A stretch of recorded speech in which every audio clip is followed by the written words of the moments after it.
अस्सलाम वालेकुम। Next question number 6 है, जिसमें ए की वैल्यू हमारे पास 0 1 2 -3 और बी की वैल्यू -3 4 5 -2।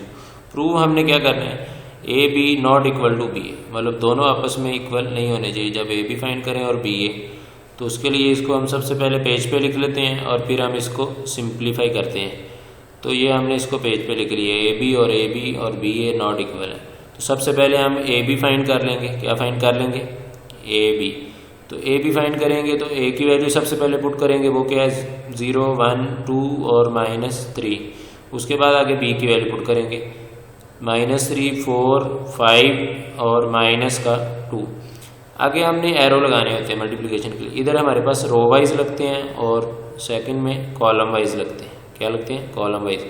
तरीका सिंपल ही है, टेल को टेल से मल्टीप्लाई करना है प्लस हेड को हेड से।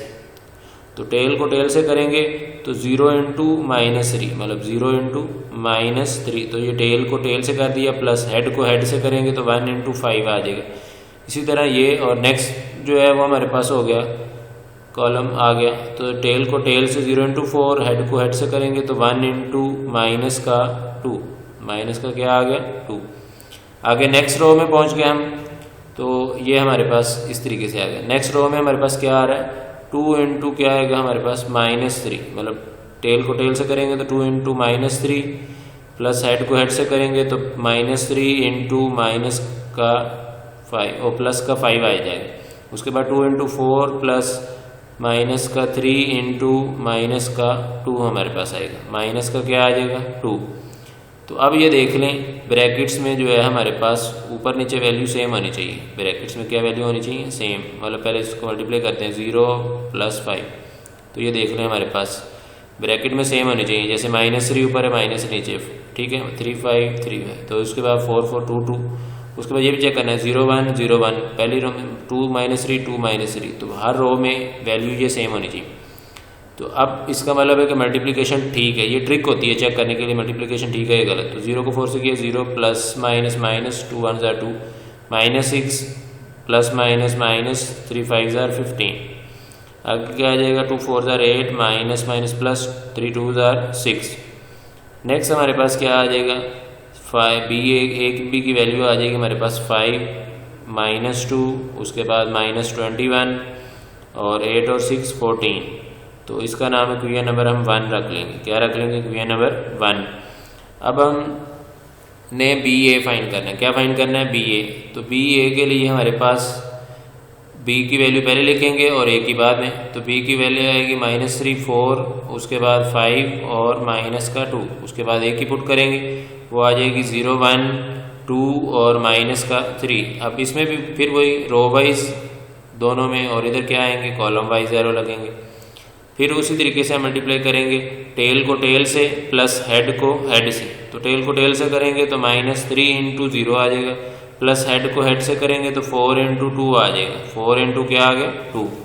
उसके बाद इसी तरह नेक्स्ट कॉलम के लिए करेंगे तो -3 × 1 प्लस 4 × -3। तो ये टेल प्लस हेड हेड हो गए।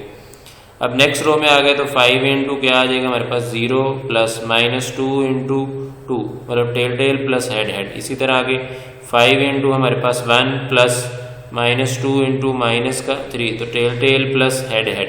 तो ये इस तरीके से आप लोगों ने इसको करना था। अब ये देख लें 0 0 2 2 1 1 -3 उसके बाद चेक कर लें -3 4 -3 4 5 -2 5 -2। जब ये इक्वल है तो ये ट्रिक थी जो हमने चेक कर ली कि अब पता है मल्टीप्लिकेशन हमारी ठीक हुई है। अब इसको सिंप्लीफाई करते हैं तो 0 से करेंगे तो 0 + 4 2 8 -3 -12 मल्टीप्लाई करेंगे 5 0 0 -2 2 4 5 1 5 -+ 3 2 6। कई लोग 5 भी लिख देते हैं, वो मिस्टेक नहीं करनी इसमें। तो आंसर क्या आ गया हमारे पास 8, बी ए का ये आंसर आ रहा है 8 -15 बनेगा हमारे पास। नीचे क्या आ गया -4 और ये आ गया 11। इसका नाम है क्वेश्चन नंबर क्या रखेंगे 2। क्वेश्चन नंबर क्या रखेंगे हम 2। तो अब आप देख सकते हैं क्वेश्चन नंबर 1 में और क्वेश्चन नंबर 2 दोनों में आंसर डिफरेंट है। 5 -2 -21 और 14। और नीचे देख लें क्या आ रहा है 8 -15 -4 11, दोनों डिफरेंट है। तो जब दोनों डिफरेंट है तो नीचे क्या लिख देंगे from question 1 and 2, from question 1 and 2 hence proved नीचे क्या लिखना है आप लोगों ने, हैंस प्रूव्ड। हैंस प्रूव क्या होगा हमारे पास, A B not equal to B A, A B not equal to B A, वही हमने प्रूव करना था कि दोनों इक्वल नहीं है, और जब हमने इनको मल्टीप्लाई करके सॉल्व किया है तो वो इक्वल नहीं आए। तो इस तरीके से आप लोगों ने इसको वेरीफाई करना था। होप कि आप लोगों को ये तरीका समझ आ गया होगा। थैंक यू एंड अल्लाह हाफिज़।